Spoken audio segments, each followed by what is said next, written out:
To all of you. Hello everyone. Everyone please confirm बेटा am I audible, am I visible clearly to all of you? एक बार फटाफट सभी लोग confirm कर देंगे ऑडियो वीडियो क्लियर है. Everyone please confirm in the chat box am I audible, am I visible clearly to all of you? So आज हम लोग एक बहुत ही इंपॉर्टेंट पेपर एनालिसिस के बारे में बातचीत करने वाले. As you all know GATE 2026 is over. अब गेट 2026 के ऑफिशियल आपके आंसर की भी आ चुकी है. गेट 2026 का रिस्पांस की भी आपको मिल गया है और अभी तक आपको ये क्लियर हो चुका है कि आपकी क्या परफॉर्मेंस रही गेट 2026 एग्जाम में. और साथ ही साथ आप इन अपॉर्चुनिटीज को भी एक्सप्लोर कर रहे हैं. आप ये चीज भी समझना चाह रहे हैं कि जो भी परफॉर्मेंस आपकी गेट 2026 एग्जाम में रही है उसके बेसिस पे क्या ऑप्शंस आपके पास अवेलेबल हैं जिनको आप एक्सप्लोर कर सकते हैं. बहुत सारे स्टूडेंट्स ऐसे होंगे जिनके मार्क्स 30, 40, 45 इस रेंज में आ रहे होंगे. तो अगर इस पेपर की बात किया जाए बेटा, गेट जियोमेट्रिक्स इंजीनियरिंग पेपर की हम लोग बात करें तो जैसा आप सभी को पता है कि अगर आपको एक अच्छी आईआईटी में अच्छे पेपर के लिए, अच्छे स्पेशलाइजेशन के लिए आपको क्वालिफाई करना है इस एग्जाम में, तो बहुत अच्छी रैंक आपको लानी पड़ेगी. यस, तो आपके मार्क्स जो होने चाहिए वो 60, 65, 70 प्लस अगर हैं तो डेफिनेटली आपको बहुत सारे आईआईटीज में अच्छी अच्छी अपॉर्चुनिटीज मिल सकती हैं. बट अगर मैं बात करूं उन स्टूडेंट्स के लिए जिनके मार्क्स ये 40 टू 50 रेंज में या 30 टू 50 रेंज में हैं, तो डेफिनेटली अभी उनको थोड़ा सा स्ट्रगल करना पड़ सकता है. एक अच्छे स्पेशलाइजेशन के लिए अच्छी आईआईटी में कहीं ना कहीं आपको थोड़ी सी डिफिकल्टी आ सकती है. तो what ever is happened in 2026, अभी आपको इस बात को समझने की जरूरत है और बिना किसी देरी करते हुए गेट 2027 की प्रिपरेशन को स्टार्ट कर देना है. अगर आपको ऐसा लगता है कि whatever you want to achieve, जो भी रिजल्ट्स आप अचीव करना चाह रहे थे उन रिजल्ट्स को आप 2026 में अचीव नहीं कर पाए हैं तो गैप नहीं करना है, अपनी प्रिपरेशन को कंटिन्यू रखना. और जो लोग फ्रेश स्टार्ट करना चाह रहे हैं तो वो भी अपने सिस्टमेटिक वे में अपनी प्रिपरेशन को स्टार्ट कर सकते हैं. तो आज का ये जो सेशन है ये सभी एस्पिरेंट्स के लिए जिन्होंने गेट 2026 एग्जाम में अपीयर किया और जो लोग गेट 2027 एग्जाम के लिए प्रिपेयर कर रहे हैं उन सभी स्टूडेंट्स के लिए बहुत ही इंपॉर्टेंट होने वाली है ये एनालिसिस, जहां पर हम लोग समझेंगे गेट 2026 के पेपर को डीपली एनालाइज करने की कोशिश करेंगे so that we can prepare a proper strategy. हम लोग गेट 2027 के लिए प्रॉपर स्ट्रेटजी बना पाए ताकि जो रिजल्ट्स इस बार हम लोग अचीव नहीं कर पाए हैं 2026 में उनको बिना किसी चांस के हमें 2027 में अचीव करना है और बेटर रिजल्ट्स को अचीव करना है. तो उसके लिए ये एनालिसिस आप सभी लोग के लिए यूजफुल होने वाली है. सभी एस्पिरेंट्स के लिए जो गेट 2027 जियोमेट्रिक्स इंजीनियरिंग के लिए प्रिपेयर कर रहे हैं ये वीडियो बहुत ही ज्यादा यूजफुल होने वाला है. तो बहुत ज्यादा टाइम नहीं लेंगे, मुद्दे पे आते हैं. और मुद्दा ये है कि आज हम लोग गेट 2026 के पेपर को एनालाइज कर रहे हैं. तो जो लोग नए हैं उनके बारे में मैं अपने बारे में थोड़ा सा बता देता हूं. तो I am Kshitij Sachan. I am having more than 13-year experience in the field of GATE and EAC. तो गेट और EAC सिविल इंजीनियरिंग और जियोमेट्रिक्स इंजीनियरिंग इन सभी पेपर्स को डील करते हुए मेजरली अगर मैं बात करूं सिविल इंजीनियरिंग तो लगभग 13 साल से ज़्यादा का एक्सपीरियंस मैं होल्ड करता हूं in the field of GATE and EAC. और I have qualified GATE multiple times with multiple exams with multiple papers. Like I have scored the rank in GATE Civil Engineering, GATE Architecture paper, as well as in GATE Geomatics paper. So, यहाँ पर मैं आप लोग के साथ अपने experience share करने वाला हूँ और आप लोग की हेल्प करने वाला हूँ गेट 2027 में अच्छी परफॉर्मेंस के लिए, बेहतर परफॉर्मेंस के लिए. I am here to guide you. Yes, if I talk about my best GATE rank, I have secured GATE AIR 30. ये मेरी बेस्ट गेट रैंक है जो मैंने अचीव की है. तो लेट्स स्टार्ट द डिस्कशन और पेपर एनालिसिस की बातचीत स्टार्ट करते हैं. तो उसके पहले एक इंपॉर्टेंट इंफॉर्मेशन ये है कि आप सभी लोग अपनी प्रिपरेशन को सिस्टमैटिक वे में, ऑर्गेनाइज्ड वे में स्टार्ट कर सकते हैं. तो just visit this website that is prephorizon.in या फिर आप प्रेप हॉरिजन ऐप को भी डाउनलोड कर सकते हैं. और GATE geometrics engineering, civil engineering इन सभी एग्जाम्स के लिए यहाँ पर क्या मिलने वाला है इस वेबसाइट और इस ऐप के थ्रू आप क्या एक्सेस कर पाएंगे. तो with the help of this website you will able to get the study material. आप प्रैक्टिस टेस्ट को एक्सेस कर पाएंगे, प्रीवियस ईयर पेपर्स आपको यहाँ पर मिल जाएंगे और वीडियो लेक्चर्स, गाइडेंस से रिलेटेड वीडियो लेक्चर्स भी यहाँ पर आपको मिलने वाले हैं. जिन भी एस्पिरेंट्स ने गेट 2026 में अपीयर किया है, तो यहाँ पर एक वीडियो में मैं आपको लिंक प्रोवाइड कर दूंगा जो पोस्ट गेट गाइडेंस प्रोग्राम के लिए है, जहां पर आप मेरे से डिस्कस कर सकते हैं, आगे की प्लानिंग कर सकते हैं related to your admissions in the field of geometrics engineering. तो ये सारे फीचर्स अवेलेबल हैं, just visit and start your journey. तो let's start the discussion start करते हैं। तो एज यूजुअल यहाँ पर कुछ बातें हैं, 65 क्वेश्चंस थे। गेट 2026 की अगर बात करें तो इसमें अभी तक अगर आप समरी देखेंगे 100 मार्क्स का पेपर था, 3 घंटे का पेपर था, कोई भी दिक्कत नहीं है। सेम जनरल एप्टीट्यूड वाला जो पार्ट था आपका, उससे 10 क्वेश्चन थे, 15 नंबर का वेटेज था। ऐसा ही होता है, फिक्स है, कहीं कोई दिक्कत नहीं है। टेक्निकल सब्जेक्ट्स में बात करें, जहां पर आपका आता है सेक्शन कॉमन वाला, कॉमन सेक्शन 55 मार्क्स का, और पार्ट B1 की अगर बात करें 30 मार्क्स का। तो टोटल ये हो गया आपका 85 मार्क्स, एज इट इज था। सेक्शनल वेटेज में कोई भी चेंज नहीं था। गेट 2022, 23, 24, 25 जितने भी पेपर थे, जिस तरीके का पैटर्न फॉलो हो रहा था, सेम पैटर्न पे आपको यहाँ पर भी चीजें देखने को मिली। अब यहाँ पर टाइप ऑफ क्वेश्चंस की बात करें तो वही MCQ क्वेश्चंस थे, NAT क्वेश्चंस थे और MSQ क्वेश्चन थे। तो ये भी आपका सेम पैटर्न फॉलो हुआ। मुद्दे पे आते हैं, मेन एनालिसिस पे आते हैं। ये स्लाइड आप लोग के लिए बहुत यूजफुल है, जो लोग भी अपकमिंग गेट एग्जाम के लिए प्रिपेयर कर रहे हैं। तो इसमें क्या बताया गया, जरा ध्यान से देखिए। अगर इस पूरे क्वेश्चंस को एनालाइज किया गया है, सबसे ज्यादा जो वेटेज है आपका सर्वेइंग का 16 मार्क्स। तो यहाँ पर सर्वेइंग जब लिखा हुआ है तो यहाँ पर बेसिक सर्वेइंग और एडवांस सर्वेइंग, दोनों तरीके की सर्वेइंग के सिलेबस के बेसिस पे जो क्वेश्चंस आए हुए हैं, तो आउट ऑफ 65 क्वेश्चंस अगर बात करें तो 16 क्वेश्चन जो थे आपके सर्वेइंग के थे, लगभग 20 से 22 नंबर का इनका वेटेज रहा। रिमोट सेंसिंग की अगर बात करें, 8 क्वेश्चन आपको इस एग्जाम में देखने को मिलेंगे, 13 से 15 नंबर के वेटेज के साथ। फोटोग्रामेट्री से भी बहुत क्वेश्चन देखने को आपको मिले, 8 क्वेश्चन देखने को मिले लगभग। इनका वेटेज भी जो रहा वो 12 to 14 मार्क्स रहा। GIS की अगर बात करें तो 12 से 15 नंबर की बात है। नंबर ऑफ क्वेश्चंस वही 8-9 की रेंज में ही है।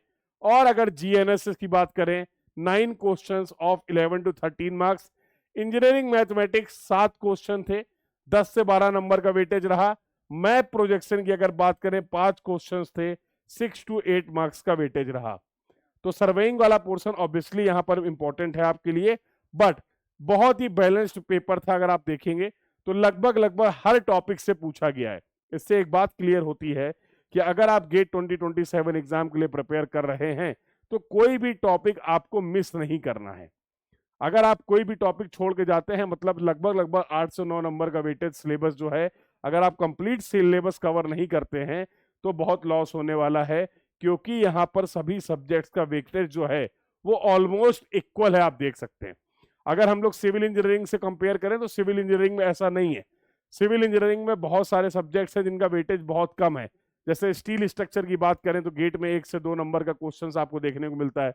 BMC एक बहुत बड़ा सब्जेक्ट है, बिल्डिंग मटेरियल एंड कंस्ट्रक्शन, लेकिन सिविल इंजीनियरिंग गेट में आपको 1 से 2 मार्क का वेटेज देखने को मिलता है। कंस्ट्रक्शन प्लानिंग एंड मैनेजमेंट बड़ा सब्जेक्ट है, बट वहां से भी गेट में 1 से 2 नंबर का क्वेश्चन देखने को मिलता है। सर्वेइंग की अगर बात करें तो गेट में 4 to 5 मार्क्स का वेटेज रहता है। जियो टेक्निकल की अगर बात करें तो 13 से 14, 15 नंबर तक का जियो टेक्निकल देखने को मिलता है। इन्वायरमेंट आपका 10 से 11 नंबर देखने को मिलता है। मतलब हर सब्जेक्ट के वेटेज में वेरिएशन है in the case of civil engineering. But अगर आप यहां पर देखेंगे तो टोटल जो भी टॉपिक्स आपके लिखे गए हैं सब सब्जेक्ट्स ही है। ठीक है, सर्वेइंग आपका पूरा कंप्लीट सब्जेक्ट है, जहां पर सिविल इंजीनियरिंग प्लस कुछ एक्स्ट्रा पार्ट आप डिस्कस करने वाले हैं। Remote sensing, photogrammetry, GIS, GNSS, engineering mathematics, map projection. अगर आप इस एनालिसिस को ध्यान से देखेंगे तो आप ये पाएंगे कि सभी सब्जेक्ट्स का वेटेज जो है वो ऑलमोस्ट सेम है in the terms of number of question, in the terms of total weightage. तो डू नॉट स्किप, हमें पूरी कोशिश करनी है कि we will try to complete the entire syllabus, क्योंकि यहां पर ये चांस नहीं लेना है। एक भी सब्जेक्ट अगर आप छोड़ के जाते हैं तो 10 से 12 नंबर का कम से कम आपका लॉस होने वाला है। ये बात क्लियर है? तो full syllabus coverage is very important.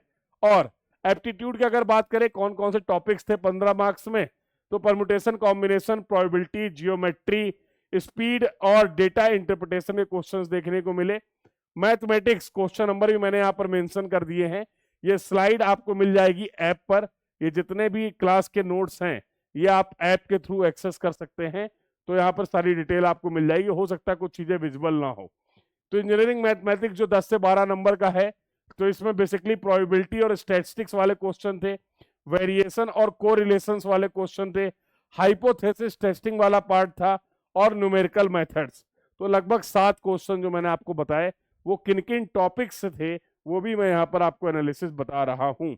तो टोटल कंबाइंड वेटेज की अगर बात करें एप्टीट्यूड और मैथमेटिक्स, तो आउट ऑफ 100 25 से 27 नंबर का वेटेज तो केवल इन दो पार्ट का था।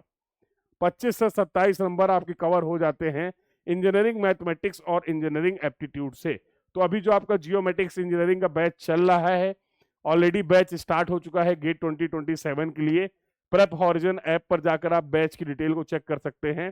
तो सजेशन ये है कि बिल्कुल डिले मत करिए, ऑलरेडी हम लोग गेट 2027 की प्रिपरेशन स्टार्ट कर चुके हैं, तो अब आपको डिले नहीं करना है। यहाँ पर आप जाके ऐप में बैच की डिटेल चेक कर सकते हैं। और अभी जो हम लोग यहाँ पर सब्जेक्ट कंप्लीट कर रहे हैं that is the engineering mathematics.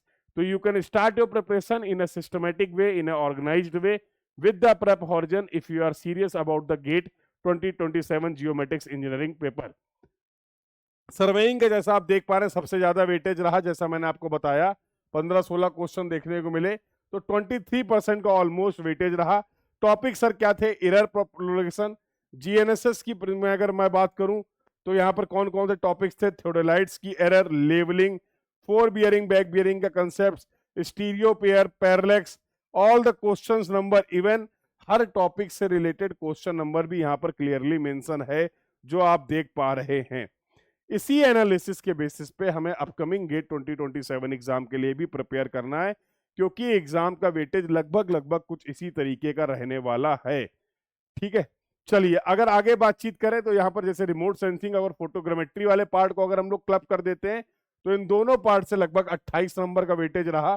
Photogrammetry 12 से 14 नंबर जैसा मैंने आपको बताया, रिमोट सेंसिंग भी आपका 13 से 15 नंबर का वेटेज रहा। कौन कौन से टॉपिक्स है जो इस बार ज्यादा पूछे गए? EM, spectrum, radiance, sensors, spectral band से क्वेश्चन देखने को मिले।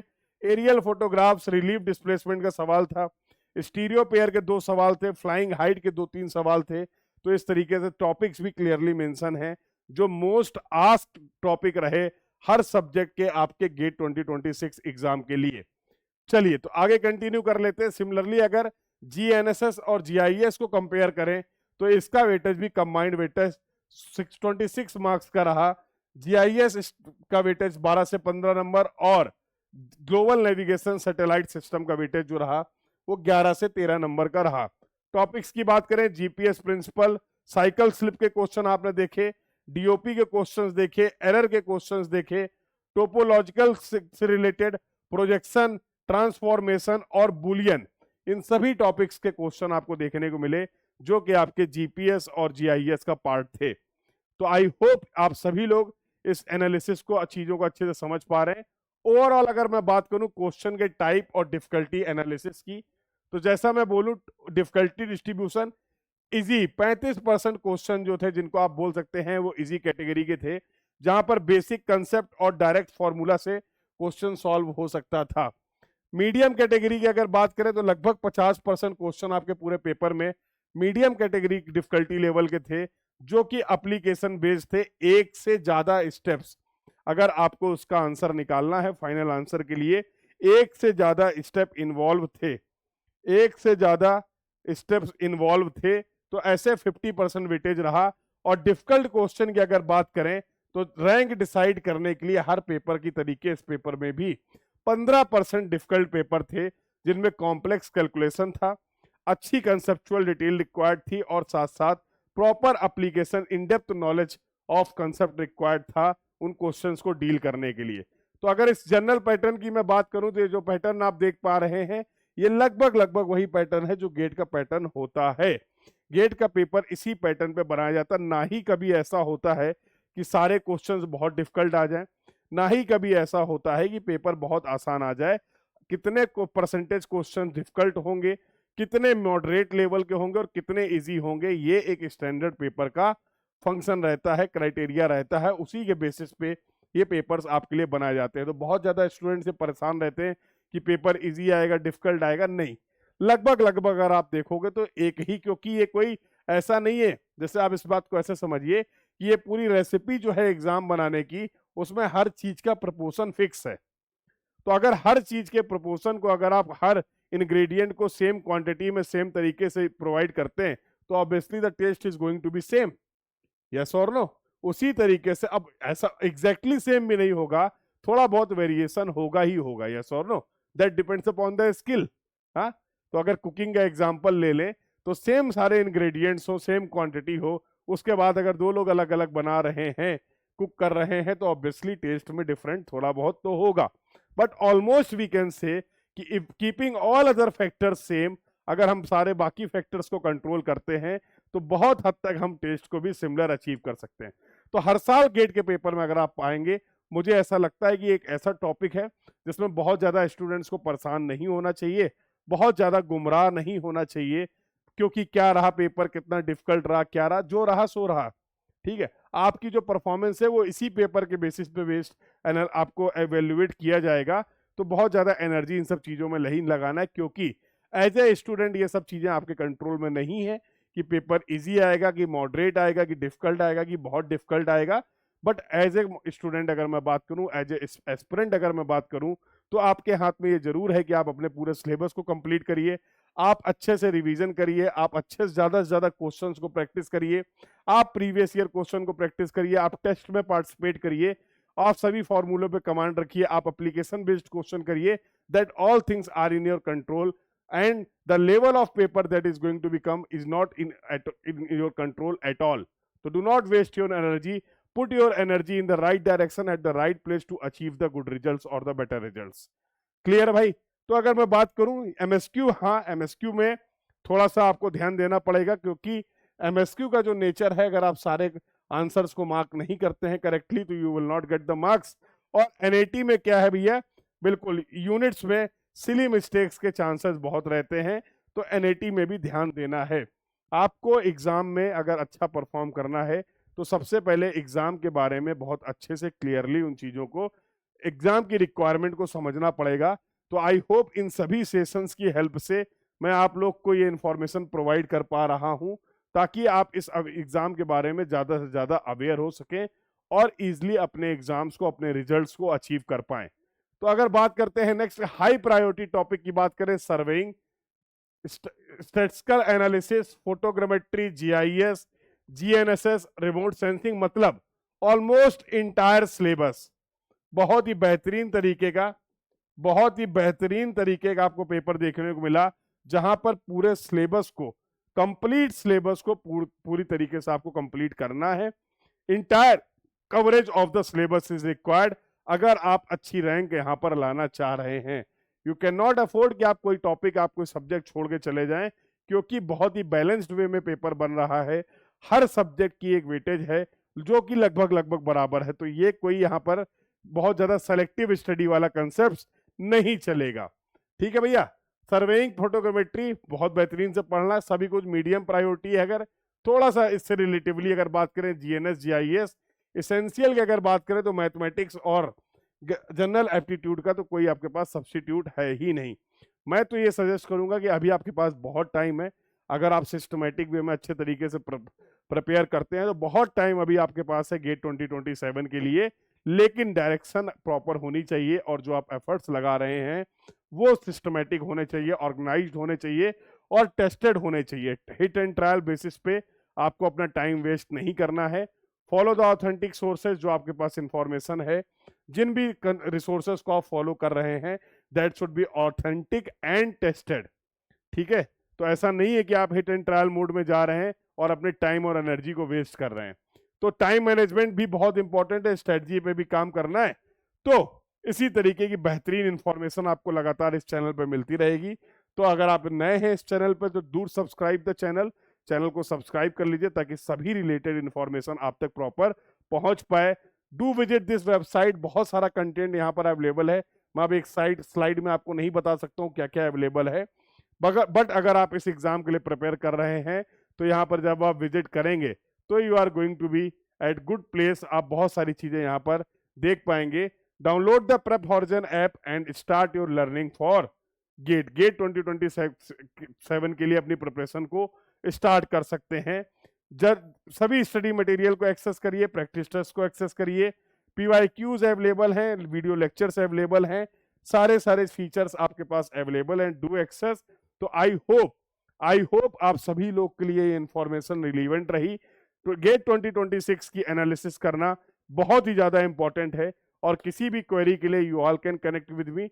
तो ऐप पर, वेबसाइट पर सभी जगह कनेक्ट का ऑप्शन है, जहां पर आप डायरेक्टली मेरे से कनेक्ट करके और भी अगर कोई डाउट है related to your preparation, related to the batches, anything you can discuss with me for GATE Civil Engineering, GATE Geomatics Engineering and GATE Architecture and Planning. So this was all about for this session. Do like and share the session और comment जरूर करिए अगले topic के बारे में। Gate 2027 के लिए preparation में जो भी अगर आप प्रॉब्लम फेस कर रहे हैं तो do comment in the comment box, और उन कमेंट्स के बेसिस पे आपको आपके क्वेरीज का आंसर किया जाएगा। You will find the session. Thank you everyone, keep learning. Thank you.